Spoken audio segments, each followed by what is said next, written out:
कैसे करें, इसके लिए पूरा व्यवस्था बनाएं, एक रूपरेखा तैयार कर लिया जाए, करके जो है जरूर किया जाए। और पीला धोती कुर्ता वाला ड्रेस में नहीं, बल्कि बहुत बढ़िया ड्रेस पहन के, कोट पैंट पहन लें, ठंडा का दिन है तो खूब बढ़िया ड्रेस पहन लें, साड़ी अच्छा पहन लें, मैंने अच्छा ड्रेस पहन के, ताकि लोगों को ये महसूस हो कि ये व्यक्ति किताब बेचने वाला नहीं है, अच्छा है, पढ़ा लिखा है, योग्य है, और ये जो है अपना गुरु का कार्य कर रहा है। उस सामने वाले को महसूस हो, ये महसूस ना हो कि किताब बेचने वाला है। तो अच्छा कपड़ा पहनेंगे, अच्छा से जाएंगे तो लोग आपको सम्मान भी करेंगे, और आपका सम्मान करेंगे तो उस पुस्तक का भी सम्मान करेंगे। जितना अच्छा से जाएंगे उतना ही उस पुस्तक को वरीयता देंगे। इसलिए इसकी रूपरेखा तैयार की जानी चाहिए। आज ऐसा ऐतिहासिक दिन है, इस ऐतिहासिक दिन पर हम लोगों को ये संकल्प लेना चाहिए कि हम लोग ऐसा कुछ करें, क्योंकि एक जन्म ही मिला है गुरु के कार्य के लिए, और यह कार्य यदि हम नहीं करेंगे, जन्म लेना ही बेकार है। सब लोग जन्म लेते हैं, कीड़े मकोड़ों की तरह आते हैं, जन्म लेते हैं, बड़े होते हैं, विवाह होता है, बच्चे पैदा करते हैं, उनका पालन पोषण करते हैं, पढ़ाते लिखाते हैं, उनका शादी ब्याह करते हैं, फिर नाती पोता हो जाता है, उसी में खेल के मर जाते हैं कीड़े मकोड़े की तरह। तो वो चीज़ नहीं करना है। इस पर जरूर विचार करें हम लोग कि आने वाले समय में एक योजना बनाएं, उस योजना के तहत लोगों के बीच जाके, अपरिचित लोगों के बीच जाके अपने उन पुस्तकों का खूब बढ़िया से उस पुस्तक का विश्लेषण करके अच्छी तरह से उस पुस्तक की बड़ाई बता करके लोगों के बीच में दें, ताकि उसे खुशहाली पूर्वक लोग ले करके उसको पढ़ें। और इसके लिए ये है कि हम अपनी रूपरेखा अच्छी तरह बना लें, और बना के ऐसा करें। इसके लिए आज संकल्प लें। आज बहुत बड़ा ऐतिहासिक दिन है। इस ऐतिहासिक दिवस पर हम लोगों को गुरु के लिए और गुरु जी के कार्यों के लिए ज़रूर कुछ न कुछ करना चाहिए। वही असली योगदान है। बाकी गुरु जी ये नहीं मानते थे कि न, तो गुरु जी कहा कि हमने 2400 शक्तिपीठें बना दी, लेकिन उन शक्तिपीठों का क्या? वहाँ एक पत्थर की मूर्ति बना के बैठा दी गई है, पत्थर की देवी रहती है, और उसको लोग प्रसाद चढ़ा देते हैं, भोग चढ़ा देते हैं, दिया दिखा देते हैं, अगरबत्ती दिखा देते हैं। इसलिए हमने शक्तिपीठ नहीं बनाई थी। शक्तिपीठ हमने जन जागरण का केंद्र बनाने के लिए शक्तिपीठों की स्थापना की थी, परंतु ये सारी शक्तिपीठें जन जागरण का केंद्र न बनकर सिर्फ पत्थर की देवी की पूजा करने का केंद्र बन गया। इससे गुरु जी बहुत ही खफा रहते थे, और वे हमेशा ये कहते थे कि भले इन शक्तिपीठों का की जो देवियां हैं उनको उठा लाओ और शांति कुंज में ले आको, एक टीन सेट बना दे रहे हैं, उसी में सबको बैठा दो। एक आदमी यहाँ नियुक्त कर दिया जाएगा, वो आरती पूजा कर दिया करेगा, और तुम लोग जो है जन जागरण का कार्य करो। लेकिन गुरु जी के उन बातों को कोई ध्यान नहीं देता है, और जन जागरण का मतलब लोग समझ जाते हैं कि गायत्री परिवार से लोगों को जोड़ना ही जन जागरण है। आप आइए, गायत्री परिवार से जुड़ जाइए, हवन कर लीजिए, पीला धोती कुर्ता पहन लीजिए, यही जन जागरण है। तो ऐसा नहीं है। गुरु जी के साहित्य को पढ़ने के बाद उनके जन जागरण के बारे में पता चलता है। तो उनके साहित्य को जो है पढ़ें, तब जो है पता चलेगा गुरु जी का असली उद्देश्य क्या था। गायत्री परिवार से जोड़ना गुरु जी का काम नहीं है। गुरु जी के विचारों से लोगों को जोड़ना गुरु जी का काम है। जिस प्रकार से वो उनका विचार था कि भारत में हिंदू, मुस्लिम, सिख, ईसाई सारे धर्म के लोग एक साथ एकजुट होकर के रहें, तो उस विचार का प्रचार प्रसार करना असली गुरु जी का कार्य है। चलिए, इसी के साथ हिंदी के का कार्यक्रम प्रारंभ करते हैं। पवित्रीकरणम्। यह शुभ कार्य देव कार्य है। यज्ञ के प्रयोग में आने वाली हर वस्तु शुद्ध और पवित्र रखी जाती है। देवत्व से जुड़ने की पहली शर्त पवित्रता ही है।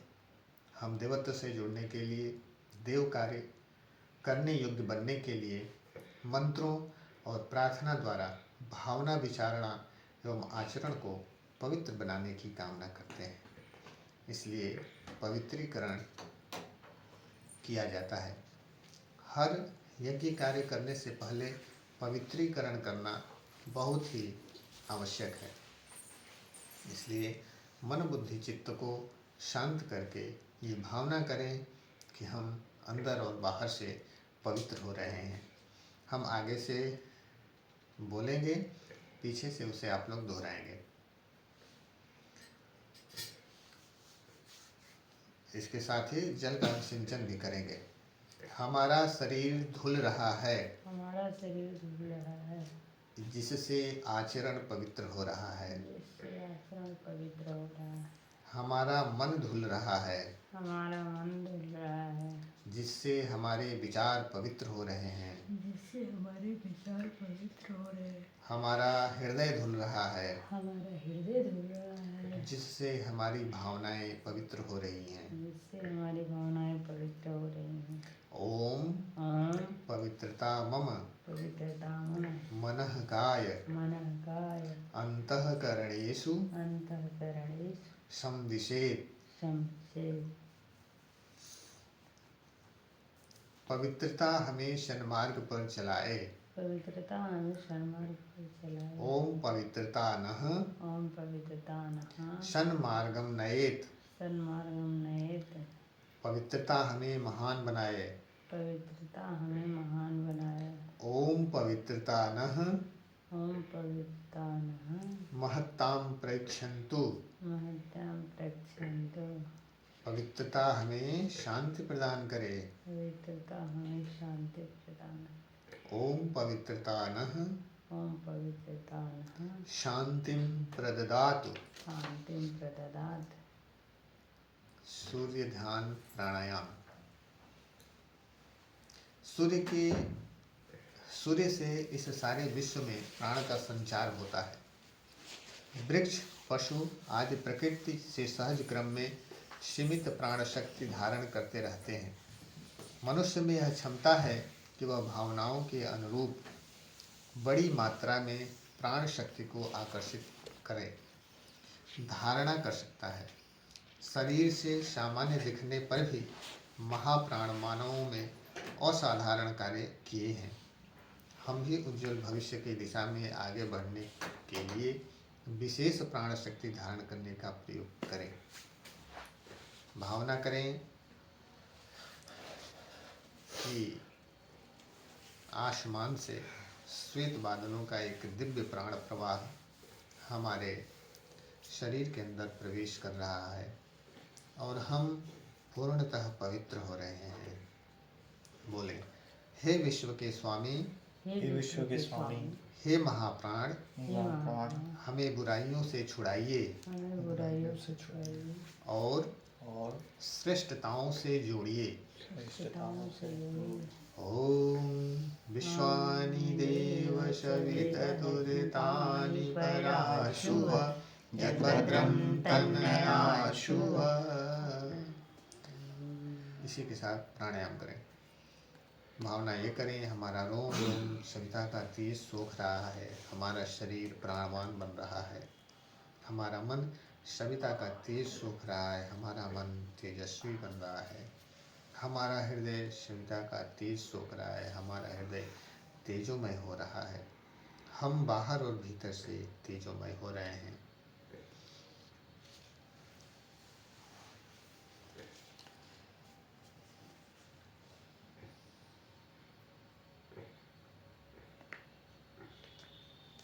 चंदन धारणम।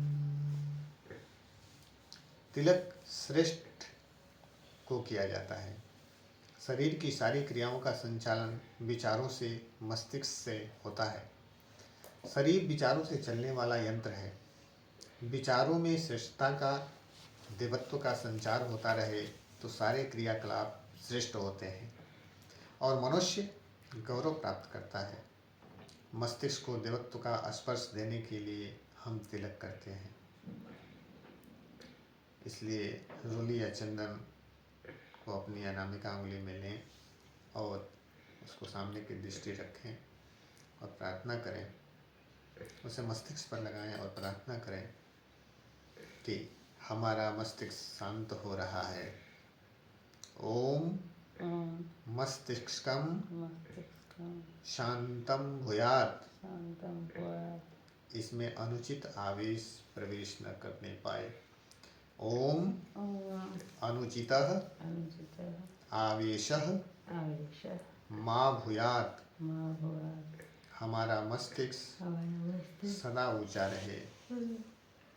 ओम शीर्षम उन्नतम भूयात्। इसमें विवेक सदैव बना रहे। ओम विवेकः स्थिरीभूयात्। संकल्प सूत्र धारण। परम पूज्य गुरुदेव कहा करते थे, मनुष्य महान है और उससे भी महान है उसका सृजेता। इन दिनों मनुष्य मात्र पर समस्याओं के संकट के जो बादल छाए हुए हैं, उसका निवारण इस सृष्टि में केवल मनुष्य ही कर सकता है। यदि मनुष्य को उचित मार्ग न सूझ पड़े अथवा उसकी शक्ति कम पड़े तो बचने का एक ही रास्ता रह जाता है कि सृजेता से अधिक प्रखर सूझबूझ एवं शक्ति प्राप्त की जाए। आज ऐसी स्थिति है जब मनुष्य स्वयं पैदा किए संकटों के सामने अपने को लाचार अनुभव कर रहा है। ऐसे में परमात्मा से नई सूझबूझ एवं सहायता अपेक्षित है। परम पूज्य गुरुदेव का वचन है, सृजेता परमात्मा मनुष्यता पर छाए संकटों का निवारण करके उज्जवल भविष्य की संरचना का संकल्प कर चुका है। सूक्ष्म जगत में वह प्रवाह उमड़ पड़ा है। उसे स्थूल दृश्य रूप देने के लिए शरीरधारी ईश्वर निष्ठों की आवश्यकता है। ऐसे श्रद्धावान व्यक्ति चाहिए जो दैवी संकल्प का एक एक छोटा छोटा अंश अपने जीवन में धारण करें, उसे आचरण में लेकर वातावरण बदलना प्रारंभ करें।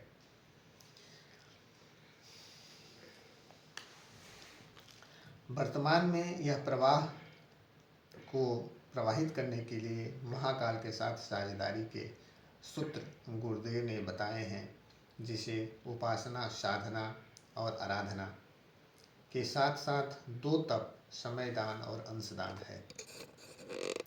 उपासना यानी पास बैठना, अपनी चेतना को सांसारिक विषयों से समेटकर परमात्म चेतना के निकट ले जाना, उससे भावनात्मक आदान प्रदान करना, उससे एक हो जाने का प्रयास करना उपासना कहलाता है। साधना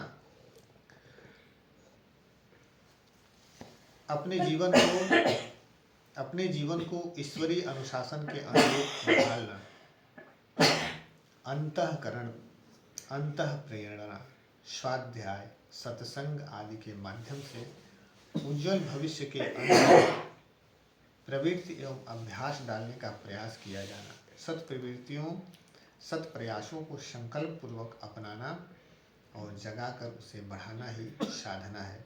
आराधना अपने पुरुषार्थ से परमात्मा की सेवा का प्रयास करना। परमात्मा अरूप अशरीर है, उसे शरीरधारियों की सेवा की आवश्यकता नहीं पड़ती, किंतु यह संसार उसका दृश्य रूप है। ऐसा मानकर उसके इस सुंदर बगीचे को और अधिक सुंदर बनाने का प्रयास करना ही सच्ची ईश्वर की आराधना है। समयदान मनुष्य की मूल संपदा है। समय समाप्त अर्थात जीवन समाप्त। जब तक जीवन है तब तक समय है। जो निर्जीव हो जाते हैं उन्हें भगवान के लिए समय खोजे नहीं मिलता, जबकि भगवान ने सबको बिना भेदभाव के प्रतिदिन 24 घंटे समय दिए हैं।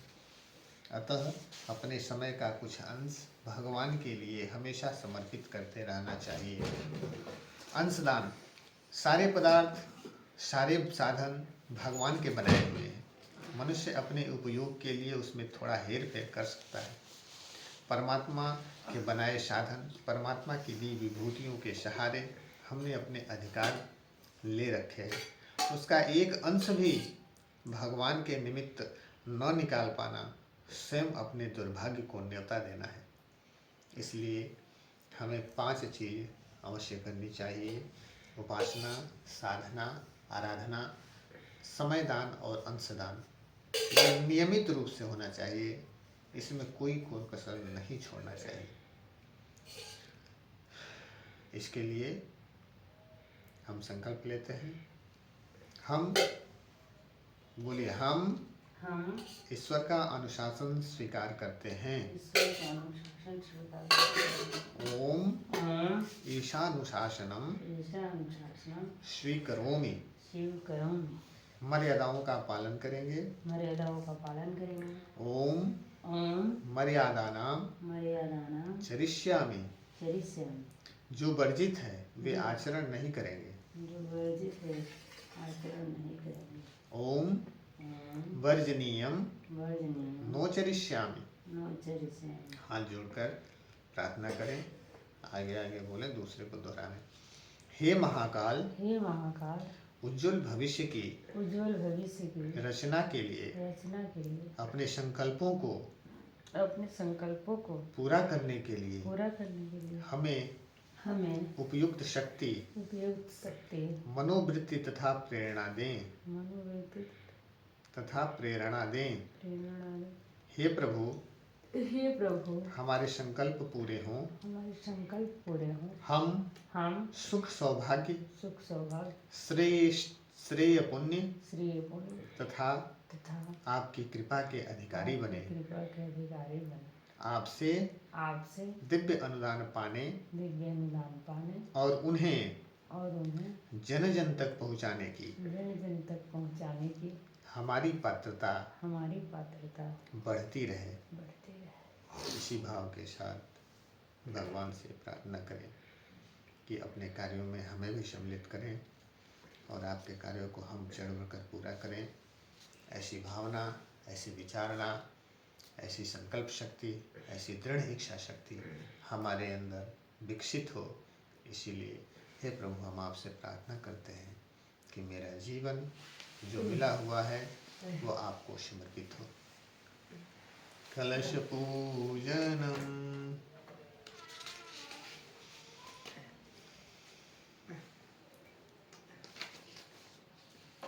परमात्मा की शक्ति धाराएं, देव शक्तियाँ विश्व की व्यवस्था बनाने में जुटी रहती हैं।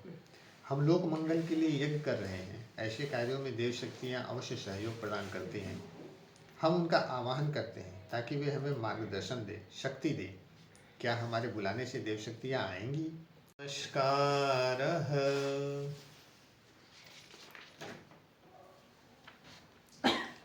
ओम मायातु वरदे देवी त्रयक्षरे ब्रह्मवादिनी गायत्री छन्दसां मातः ब्रह्मयोनिर्नमोऽस्तुते। ओम श्री गायत्र्यै नमः। आवाहयामि, स्थापयामि, ध्यायामि। देव नमस्कार। नमन का अर्थ होता है अभिवादन, प्रणाम। देव शक्तियों का अभिवादन अर्थात उनका सम्मान करना। हमारे मन का झुकाव देवत्व की ओर होना चाहिए। प्रणाम नम्रता, शालीनता का भी प्रतीक होता है। जो विनम्र होता है सो पाता है। इस युक्ति का अर्थ है कि सज्जन शालीन को सब कुछ देना चाहते हैं, जबकि उदंड और अहंकारी को कोई कुछ नहीं देना चाहता है। हमारा अभ्यास देवत्व की ओर अग्रगमन करे। देवत्व के 9 स्वरूप यहाँ दर्शाए गए हैं। जहाँ ये शक्तियाँ समाज में दिखे वहाँ हमें झुकना चाहिए और वे कल्याणकारी हैं। सभी लोग हाथ जोड़ें जिस क्रम में कहा जाए उसी क्रम में देव शक्तियों का स्मरण करें और उन्हें नमन करें। वे हमें सही मार्ग प्रदान करें, प्रगति के लिए सहयोग प्रदान करें। हम आगे से बोलेंगे, पीछे से आप लोग दोहराएंगे।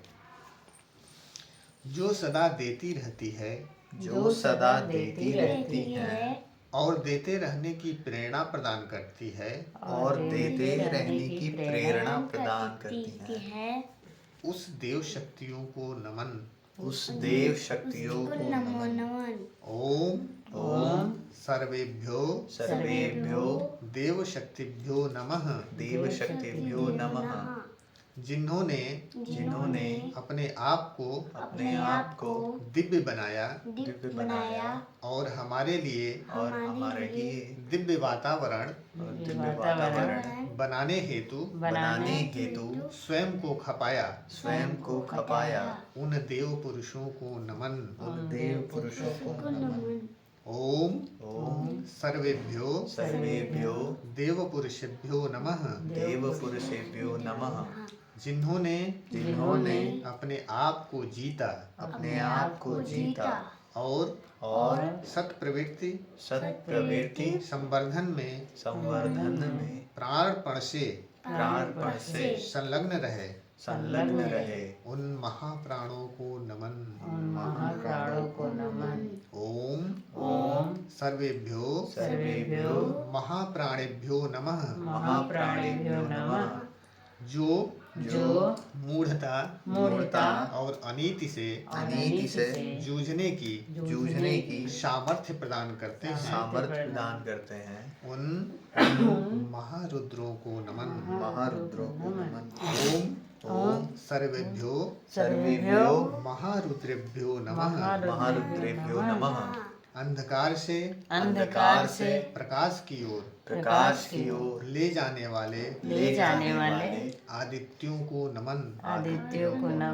ओम सर्वेभ्यो आदित्यभ्यो नमः।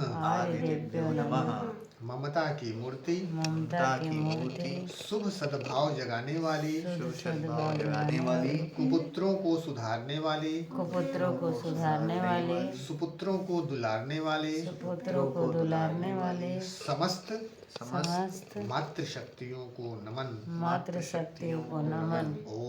ओम सर्वाभ्यो मातृशक्तिभ्यो नमः। जिनमें सुसंस्कारों की सुबास भरी है, जो हर संपर्क में आने वाले को पुण्य प्रेरणा प्रदान करते हैं। उन दिव्य क्षेत्रों को नमन। ओम सर्वेभ्यः तीर्थेभ्यो नमः। जिनके अभाव में मनुष्य अज्ञान अंधकार में भटकता रहता है और जिन्होंने अपने ज्ञान से हमें प्रकाश की ओर ले जाता है। उस महाविद्या को नमन। ओम महाविद्यायै नमः। जिसे दुर्बलता से लगाव नहीं, जो उदंडता को सहन नहीं करता, उस महाकाल को नमन। ओम एतत् कर्म प्रधान श्रीमन महाकालाय नमः। ओम नमो स्वनन्ताय सहस्रमूर्तये सहस्रपादाक्षि शिरोर्वारि सहस्रनाम्ने पुरुषाय शाश्वते सहस्रकोटियुगधारिणे नमः। सहस्रकोटियुगधारिणे नमः। पंचोपचार पूजनम। अक्षत धूप दीप अगरबत्ती, अक्षत पुष्प धूप दीप नैवेद्य 5 चीज। जिनके प्रति वास्तविक श्रद्धा हो तो उसका पूजन करने का मन होता है। पूजन में सम्मान की भावना को क्रिया रूप में व्यक्त किया जाता है। श्रद्धा को सक्रिय बनाना ही पूजन का वास्तविक स्वरूप है। पूजन में कुछ अर्पित किया चढ़ाया जाता है जिसको हम श्रद्धा से नमन कर रहे हैं। उनका कार्य प्रभाव क्षेत्र बढ़े, उसके लिए अपना योगदान देने के लिए मन आकुल व्याकुल हो उठता है। यह श्रद्धा भरा सहयोग ही वास्तविक पूजन सामग्री है। पंचोपचार पूजन के 5 प्रतीक हमारी 5 प्रकार के सामर्थ्यों के प्रतीक हैं, जिन्हें हम देव शक्तियों के निमित्त अर्पित करते हैं। देव मंच के पास नियुक्त प्रतिनिधि गंध अक्षत पुष्प धूप दीप नैवेद्य मंत्रोच्चार के साथ अर्पित करें। सभी लोग हाथ जोड़कर प्रार्थना सुने और भावनाएं अर्पित करें। बोले, हे देव गंध अक्षत के रूप में हमारे पुण्य कर्मों हमारी अटूट श्रद्धा और निष्ठा को स्वीकार करें। हे देव पुष्प के रूप में हमारे अंतःकरण का उल्लास आपको अर्पित है। हे देव धूप दीप के रूप में हमारी प्रतिभा और योग्यता स्वीकार करें। हे देव नैवेद्य के रूप में हमारे साधन संपदा का एक अंश आपको समर्पित है। इसे स्वीकार करें। ओम सर्वेभ्यो देवेभ्यो नमः। गंध अक्षतम पुष्पाणि धूपम दीपम नैवेद्यम समर्पयामि। ततो नमस्कारं करोमि।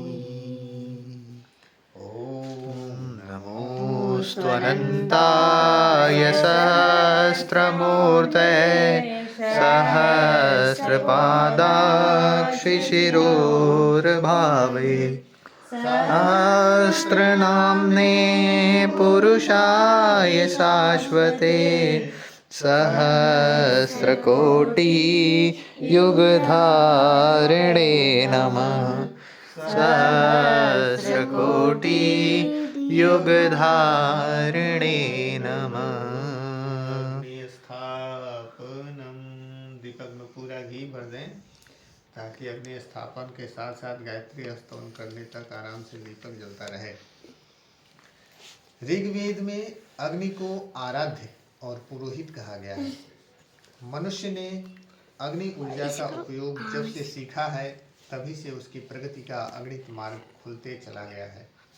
अग्नि आराध्य तो है ही, किंतु साथ ही उसे पुरोहित प्रगतिशील हित का मार्गदर्शक भी स्वीकार करना होगा। उसकी शिक्षाओं से जीवन का कल्याणकारी उपयोग संभव है और वह शिक्षाएं यह हैं। अग्नि की गति ऊपर की ओर सहज ही है। अग्नि के सानिध्य में मनुष्य ऊपर उठना सीख ले तो पतन का प्रश्न ही नहीं उठता। अग्नि स्वयं प्रकाशित होती है। मनुष्य अपनी प्रज्ञा को यदि जागृत कर ले तो अंधकार अज्ञान का अंधकार उसे भटकने नहीं देगा। अग्नि से गर्मी और ऊर्जा निकलती है। मनुष्य अपने अंदर प्रतिभा जागृत कर ले तो दीनहीन हो ही नहीं सकता। अग्नि में मिलकर हर पदार्थ अग्नि के रूप में हो जाता है। हम भी ऊपर उठने, प्रकाश और ऊर्जा पैदा करने की प्रवृत्ति अपने संसर्ग में आने वालों में पैदा कर सकें, ऐसी ऊर्जा हमारे अंदर हो, विकसित करें। अग्निदेव को जो कुछ प्राप्त होता है वह सब में समान रूप से वितरित कर देते हैं। अपने लिए भी कुछ बचाकर रखने की प्रवृत्ति अग्नि की नहीं होती है। हम भी संग्रह के स्थान पर वितरण की वृत्ति अपनाएं। अग्नि स्थापन के साथ अपने अंदर इन्हीं सत्प्रवृत्तियों की स्थापना का प्रार्थना करें। दीपक अगरबत्ती की तरह हम भी तेजस को धारण करने में समर्थ हो सकें, ऐसी अपनी गुरुसत्ता से प्रार्थना करें। क्रिया और भावना।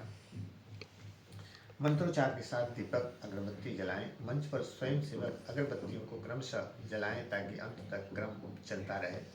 यदि आज याजकों के पास थाली में दीपक अगरबत्ती है तो वे भी दीपक और अगरबत्ती जलाएं।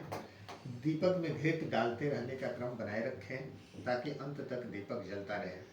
अग्नि स्थापन के समय भावना करें। आगे से हम बोलेंगे, पीछे से दोहराएंगे आप लोग। हे अग्निदेव, हे अग्निदेव, हमें ऊपर उठना सिखाएं। हमें ऊपर उठना सिखाएं। हमें प्रकाश से भर दें। हमें प्रकाश से भर दें। हमें शक्ति संपन्न बनाएं। हमें शक्ति संपन्न बनाएं। हमें आपके अनुरूप बनने, हमें आपके अनुरूप बनने तथा दूसरों को अपने अनुरूप बनाने की क्षमता प्रदान करें। हम भी आपकी तरह सुगंध और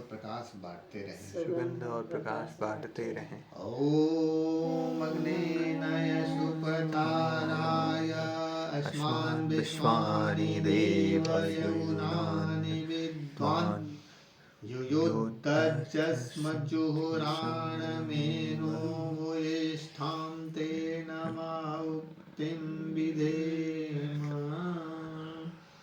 गायत्री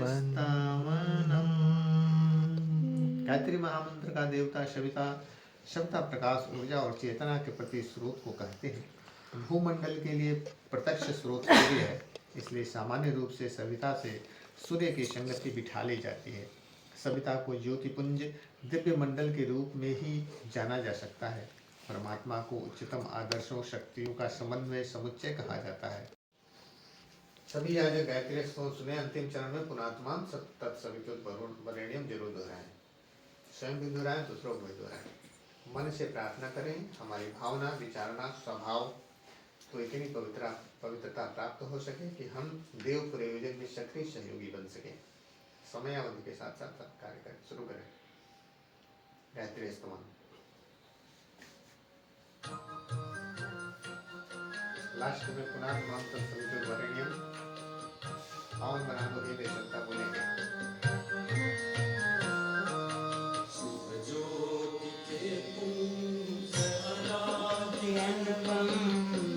लास्ट लाइन।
सिद्ध संतों के लक्ष्य शाश्वत पावन बना दो हे देव सविता पावन बना दो हे देव सविता जन्मण्डलं वेदविदो वदन्ति गायन्ति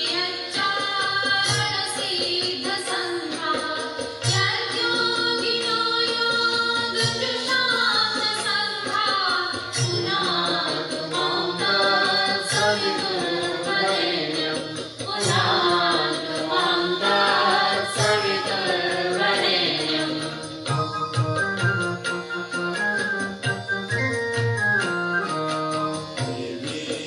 मानव सेवान पूजति नश्वर जगत में शुभ ज्योति करता हे काल के काल अनादि ईश्वर पावन बना दो हे देव सविता पावन बना दो हे देव सविता जन्मण्डलं सर्वजनेषु पूजितं ज्योतिष्यकुमादिहमार्तलोके यत्कालकालादिमयादिरूपं पुनातु मां तत्सवितुर्वरेण्यं पुनातु मां तत्सवितुर्वरेण्यम्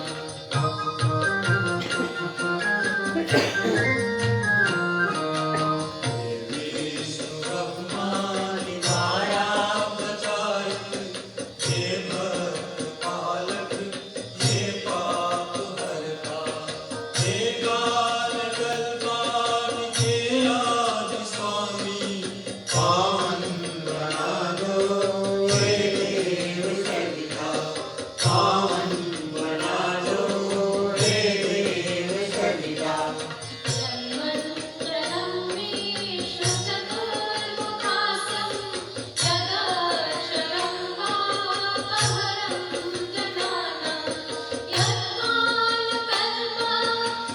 यत्कालकल्पक्षयकारणं च पुनातु मां तत्सवितुर्वरेण्यं पुनातु मां तत्सवितुर्वरेण्यम्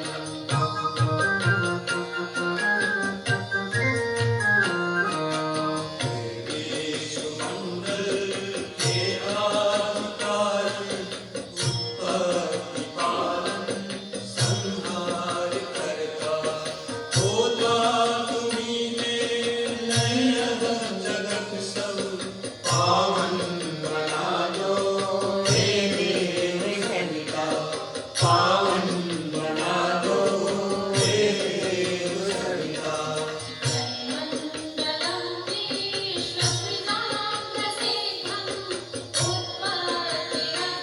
उत्पत्तिरक्षणोत्तरया प्रगल्भं यस्मिन् जगत्संगर्भेऽखिलं च